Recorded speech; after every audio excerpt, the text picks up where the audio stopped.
Assalamualaikum warahmatullahi wabarakatuh. Puji dan syukur kita panjatkan kehadirat Allah Subhanahu wa Ta'ala. Atas berkat rahmat Allah jualah kita semua bisa hadir dan berkumpul pada kegiatan pengabdian masyarakat di SMP Yari International School.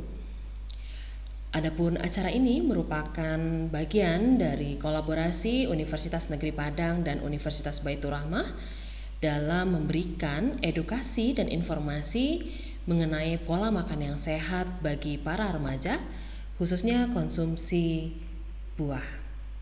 Baiklah, saya Zuhra Taufika mewakili tim pengabdian masyarakat dari FK UNP dan FK Baitur Rahmah akan mempresentasikan informasi mengenai healthy eating for teenagers. Adapun tujuan dari edukasi informasi ini adalah untuk mengoptimalkan status gizi dari para remaja sebagai bagian dari upaya untuk meningkatkan sumber daya manusia Indonesia yang berkualitas dan kompetitif. Nah, ini merupakan cerminan dari kegiatan remaja pada saat ini. Gadget time, ya. Siapa sih yang nggak aktif di media sosial ataupun yang tidak berkontribusi ya berselancar di dunia maya, email, kemudian web surfing, texting, kemudian games ataupun ya sekedar social networking. Nah, itulah gambaran dari para remaja saat ini. Dimana gadget time ini akan menambah proporsi kegiatan sedentary life.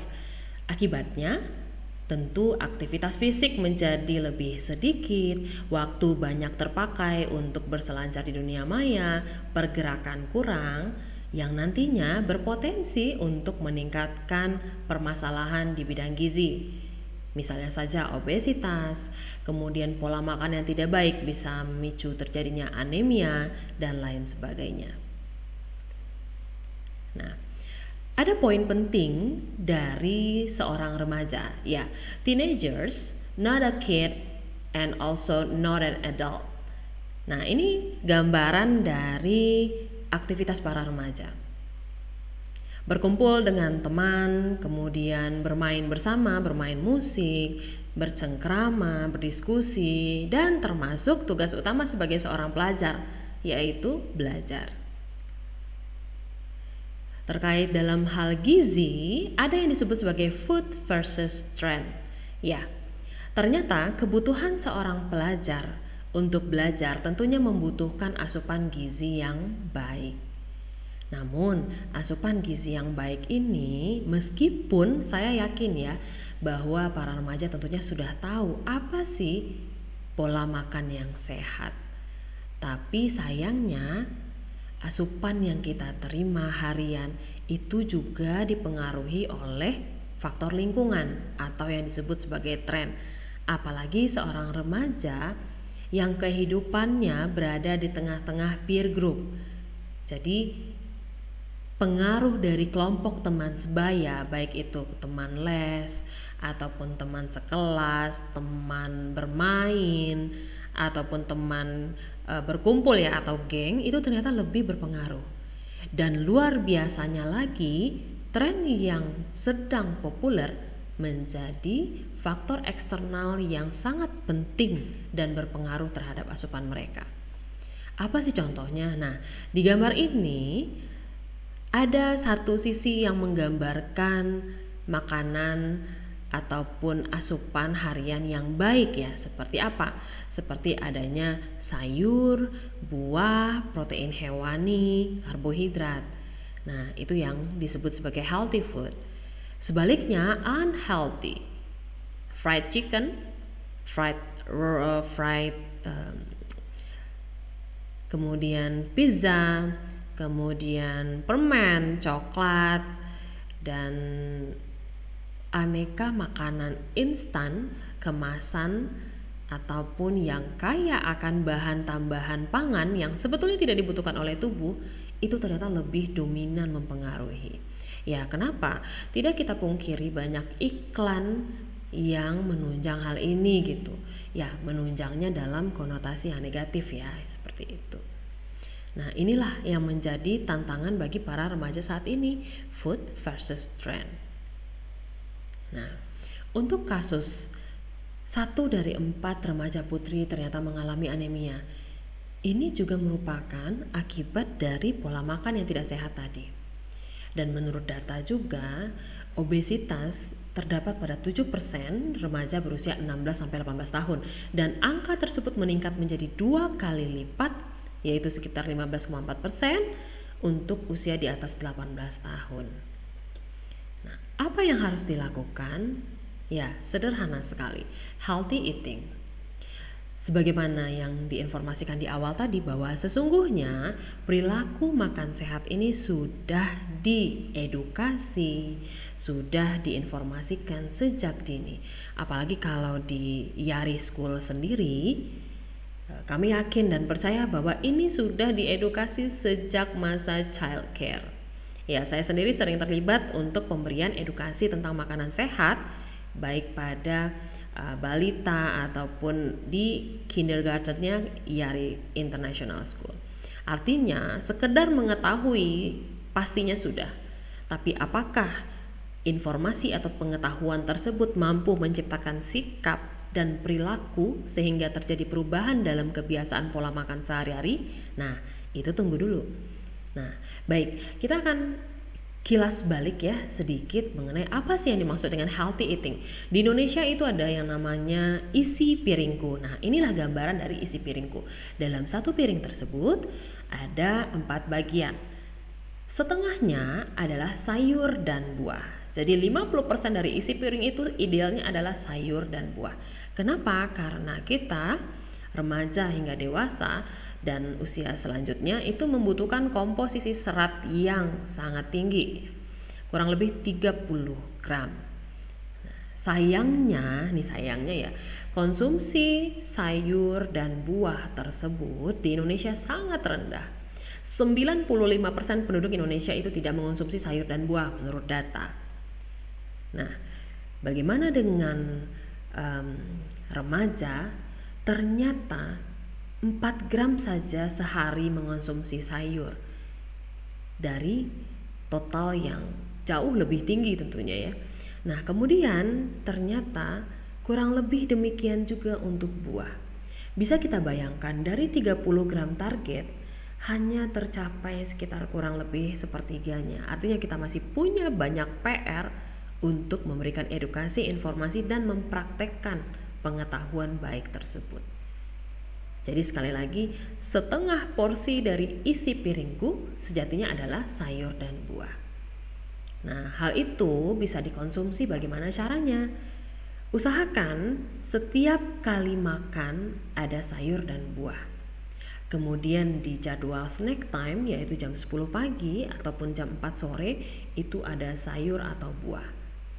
Nah, barulah kemudian dari sayur dan buah ini kita lengkapi dengan kehadiran makronutrien yang penting sekali bagi tubuh. Apa itu makronutriennya? Whole grains atau sumber karbohidrat, yaitu 1/4 piring atau 25% dari isi piringku, dan 1/4 piringnya lagi adalah healthy protein yang ternyata telah mengandung lemak juga di dalamnya. Jadi kalau kita lihat komposisi zat gizi yang dibutuhkan oleh seorang remaja, nah, terdiri dari makronutrien, karbohidrat, nah nasi, kentang, beras merah, kemudian ubi, talas, jagung. Kemudian ada protein hewani terutama ya untuk mencegah anemia tadi, daging, ayam, ikan, telur. Kemudian ada sumber lemak bisa dari dairy product, kemudian ada alpukat, keju, kacang-kacangan, dan lain sebagainya. Nah, 3 item ini disebut sebagai makronutrien atau zat gizi yang dibutuhkan tubuh dalam jumlah yang besar. Apa yang dimaksud dalam jumlah yang besar? Dalam proporsi yang cukup untuk menunjang kebutuhan asupan harian. Nah, kemudian sayur dan buah merupakan zat gizi yang dibutuhkan dalam jumlah yang lebih sedikit. Namun demikian, lebih sedikit artinya di sini mengacu kepada komponen zat gizi yang nanti akan menunjang aktivitas tubuh kemudian asupan gizi harian. Namun dalam proporsi harian, sayur dan buah itu melingkupi setengah piring dari isi piringku. Jadi jangan sampai kita double protein ataupun udah habis makan lontong kemudian makan mie goreng, mie rebus, ataupun roti-rotian dianggap sebagai snack time saja, terus kemudian dikonsumsi beberapa buah. Atau malah gorengan ya, kayak bakwan, risoles, itu mah sekali duduk kadang-kadang bisa habis 5 gitu. Nah, itu adalah hal yang penting diketahui oleh para remaja. Nah, animal protein dalam hal ini sangat menunjang untuk mencegah anemia. Jadi, tantangan pada remaja karena 1 dari 4 remaja putri itu mengalami anemia, maka protein hewani ini harus dikonsumsi dalam jumlah yang cukup, minimal 3 porsi dalam 1 hari atau 1 porsi per isi piringku, 3 kali waktu makan utama. Meskipun mungkin ada sumber yang menyatakan bahwa sumber zat besi itu bisa diperoleh dari sayur-sayuran berwarna hijau ataupun kacang-kacangan, terus pasta serealia seperti itu ya. Tapi zat besi yang terkandung, di mana zat besi ini bisa berperan untuk mencegah anemia ya, itu yang terkandung dalam bahan pangan yang tadi seperti sayur-sayuran ataupun nabati tadi itu sangat rendah dan kemampuan untuk diserap tubuh juga kecil. Sebaliknya, kandungan zat besi yang tinggi yang bisa mencegah anemia dan daya serapnya tubuh terhadap bahan pangan tersebut lebih tinggi ada di protein hewani. Oleh karena itu, mutlak para remaja harus mengonsumsi protein hewani. Nah, tidak hanya menunjang kebutuhan sayur dan buah dalam harian untuk mencukupi kebutuhan serat, tapi kebutuhan akan asupan buah ini ternyata menunjang dalam pencegahan anemia. Kenapa demikian? Karena ternyata kandungan vitamin di dalam sayur, buah, kemudian kandungan serat itu berpotensi untuk menyehatkan tubuh. Nah, kandungan vitaminnya seperti vitamin B9 atau folic acid, kemudian vitamin B12 atau kobalamin yang terdapat pada bahan pangan seperti yang tersaji di foto ini ya. Nah, itu semuanya merupakan komponen-komponen yang penting dalam mencegah anemia. Jadi misalnya nih ada wortel, ada pisang, ada jeruk ya, kemudian ada beragam sayur juga gitu ya. Nah, ini semua menunjang untuk pencegahan anemia dan menunjang untuk kecukupan konsumsi serat harian. Begitu juga dengan vitamin C. Ya, buah-buahan seperti stroberi, guava, kemudian ada jeruk ya. Nah, ditambah lagi nih dengan sayur-sayuran ya seperti cauliflower, Brussels sprout, kemudian kale, brokoli. Ternyata itu juga menunjang untuk kebutuhan akan asupan zat besi, kemudian asupan serat. Jadi artinya konsumsi buah itu sangat menyehatkan, mencukupi kebutuhan akan vitamin, mineral, dan asupan serat. Asupan serat ini penting dalam mengurangi absorpsi dari lemak yang nanti akan berujung kepada pembentukan berat badan yang ideal. Jadi kalau misalnya para remaja nih kadang-kadang kan sibuk ya dengan bentuk tubuh, nah maka konsumsi serat adalah salah satu solusi yang paling ampuh. Apa yang perlu dikurangi atau dihindari yaitu konsumsi kopi, coklat, dan teh karena ternyata ada kandungan di situ yang terdapat dalam misalnya kopi yaitu kafein, coklat yaitu theobromine, kemudian tea yaitu tein. Ternyata itu semua bisa menghambat penyerapan zat gizi penting seperti zat besi, kemudian kalsium.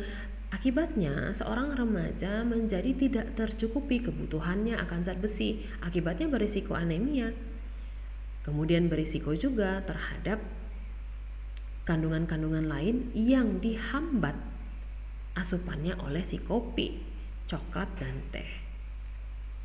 Nah, karena tadi di awal sudah disebutkan bahwa para remaja juga cenderung mengonsumsi makanan kemasan ataupun makanan instan, penting sekali untuk memperhatikan food label atau label makanan. Kadang-kadang kita hanya memperhatikan tanggal atau masa kadaluarsa, tapi food label ini menjadi penting. Nah, apa sih yang perlu diperhatikan? Jumlah kalori. Kadang-kadang makan keripik kentang atau keripik lain-lain lah, ternyata jumlah kalorinya tanpa sadar hampir setara dengan sepiring makanan. Dan itu hanyalah sebuah cemilan. Kemudian yang perlu diperhatikan juga kandungan garam, kandungan gula, dan minimnya serat yang terkandung dalam makanan kemasan. Begitu juga dengan item yang disebut sebagai ultra processed food, di mana sebetulnya ultra processed food ini memang sebaiknya tidak dikonsumsi. Di samping adanya kandungan bahan tambahan pangan yang tidak mungkin satu buah. Jadi kandungan bahan pangan ini seperti BTP ya, yaitu pengawet, perasa, pelembut, dan lain-lain, itu tidak pernah kita temukan satu jenis pada ultra processed food. Nah, seperti ultra processed food ini apa aja sih contohnya? Ya, junk food ya, burger, kemudian sosis, ayam goreng, kentang goreng, kemudian minuman-minuman bersoda dan sebagainya. Apa sih sebetulnya yang menjadi pembeda antara ultra processed food dengan makanan yang bukan ultra processed food? Nah, hal ini berpatokan pada apakah bahan pangan alami atau dasar masih tampak nggak sih pada sebuah makanan? Contoh, kita makan nasi goreng pakai telur. Apakah masih terlihat berasnya, nasinya? Masih. Apakah masih terlihat telurnya? Masih dong gitu. Tapi ketika kita makan nugget ayam, apakah di situ terlihat ayamnya? Tidak. Apakah di situ tampak ada telur yang mungkin dicampurkan pada adonan pembuatan nugget? Tidak. Artinya begitu terjadinya tahapan-tahapan proses makanan yang berkali-kali ataupun bertahap-tahap, akibatnya tidak menampilkan lagi bahan pangan alami yang terkandung dalam makanan tersebut. Nah, itulah yang disebut sebagai ultra processed food. Nah, jadi sebagai agen perubah, sebagai remaja yang nanti menjadi cikal bakal generasi penerus bangsa, sudah sewajarnya kita tidak hanya mengerti, memahami, dan setuju akan penerapan gizi yang baik dalam kehidupan sehari-hari, terutama konsumsi buah. Tetapi harus diiringi dengan tindakan, yaitu melakukan atau mengaplikasikan dengan cara konsumsi buah minimal 3 porsi dalam satu hari pada setiap makan utama, ditambah jam cemilan atau jam snack. Nah, jangan lupa iringi dengan konsumsi sayur tanpa menghilangkan asupan dari karbohidrat dan protein hewani, kemudian asupan lemak. Jadi artinya isi piringku hendaklah sempurna, ada karbohidrat, protein, lemak, dan sayur, buah yang mengandung vitamin mineral. Baik, mungkin demikian informasi dari saya mewakili tim Pengabdian Masyarakat Kolaborasi Fakultas Kedokteran Universitas Negeri Padang dan Universitas Baitur Rahmah. Demikian, selamat menikmati Fruit Bowl. Assalamualaikum warahmatullahi wabarakatuh.